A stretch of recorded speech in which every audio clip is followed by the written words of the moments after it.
তোমাদের কি হয়েছে, কিন্তু তোমরা সংগ্রাম করছো না এই সমস্ত অসহায় নারী ও শিশুদের জন্য? তারা চিৎকার করে বলছে, হে আমাদের রব, তুমি আমাদেরকে এই জালিম অধ্যুষিত এলাকা থেকে বের করো এবং আমাদের জন্য সাহায্যকারী এবং বন্ধু পাঠাও। বারাকাল্লাহু লানা ওয়া লাকুম ফিল কুরআনিল আযীম। আসসালামু আলাইকুম ওয়া রাহমাতুল্লাহি ওয়া বারাকাতুহু। সংগ্রামী রাজশাহীবাসী, বিক্ষোভ মিছিল পূর্ব সমাবেশে এ পর্যায়ে আপনাদের সামনে বক্তব্য রাখবেন বাংলাদেশ জামায়াত ইসলামী রাজশাহী মহানগরীর শুরা এবং কর্ম পরিষদ সদস্য, রাজশাহী মহানগরীর সংগ্রামী প্রশিক্ষণ সম্পাদক, পবা উপজেলা থেকে উপজেলা চেয়ারম্যান পদপ্রার্থী সাবেক ছাত্রনেতা হাফেজ নুরুজ্জামান। সাবেক ছাত্রনেতা হাফেজ নুরুজ্জামান।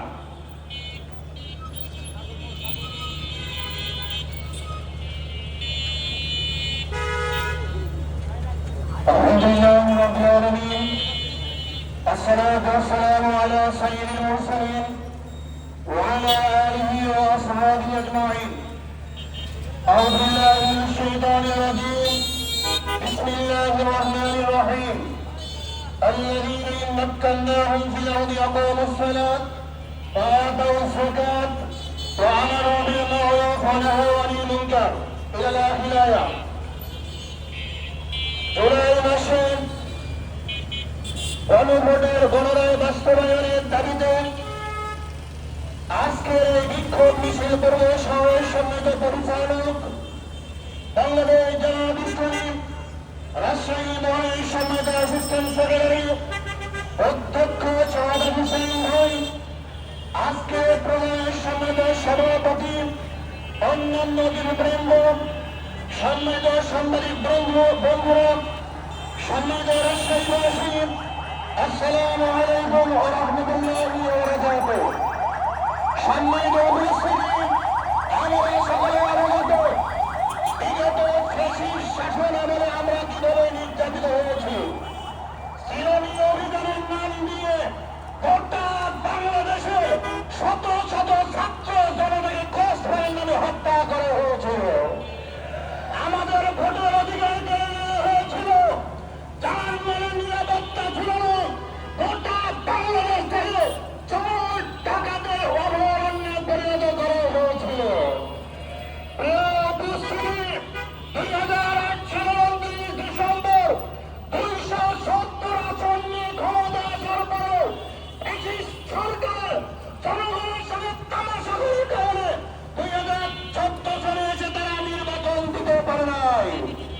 তারা একটি পাতানো নির্বাচন করে 153টা আসনে বিনা প্রতিদ্বন্দ্বিতা তারা বিজয়ী হয়েছিল।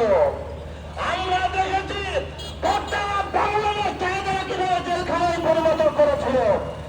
আজকে যখন সারা বাংলাদেশের মানুষ নির্যাতিত হয়ে জীবন দিয়ে রক্ত দিয়ে বাংলাদেশকে পুনরায় স্বাধীন করেছে, 35% ভোটের মালিক বিএনপি সরকার 70% গণভোটের রায়কে প্রত্যাখ্যান করছে। দাসের চাইতে কঞ্চি বড় হয়ে গেলে ওই সার আর যেমন চলতে পারে না। বাংলাদেশ আর সামনে এগোতে পারছে না।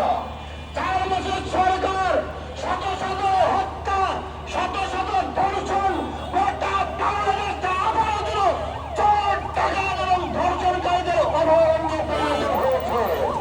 সুতরাং আগামী দিনে মানসিক জানমাল নিরাপত্তার জন্য এদেশ থেকে দেশের মানুষের জন্য একটি অভয়ারণ্যে পরিণত করার জন্য গণভোটের গণরায় বাস্তবায়ন ছাড়া বিকল্প পথ নাই। যদি গণভোটের গণরায় যদি বাস্তবায়িত হয়, তাহলে আবারও হাসিনা যে পরিণত হয়েছে বিএনপি সরকারকে সে ভয়ানক পরিণতির সম্মুখীন হতে হবে ইনশাআল্লাহ। সবাইকে ধন্যবাদ জানিয়ে আমি আমার কথা শেষ করছি। আসসালামু আলাইকুম ওয়া রাহমাতুল্লাহি ওয়া বারাকাতুহু।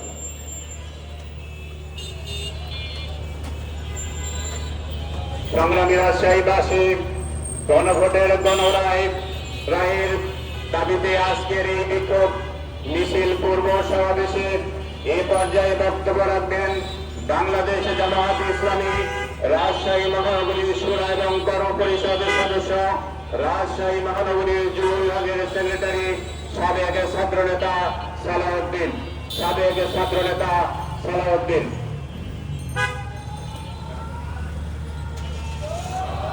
إن الحمد لله والصلاة والسلام على رسول الله وعلى آله وصحبه أجمعين।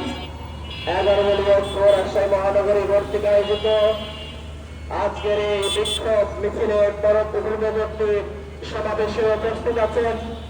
আজকের এই বিক্ষোভ মিছিলের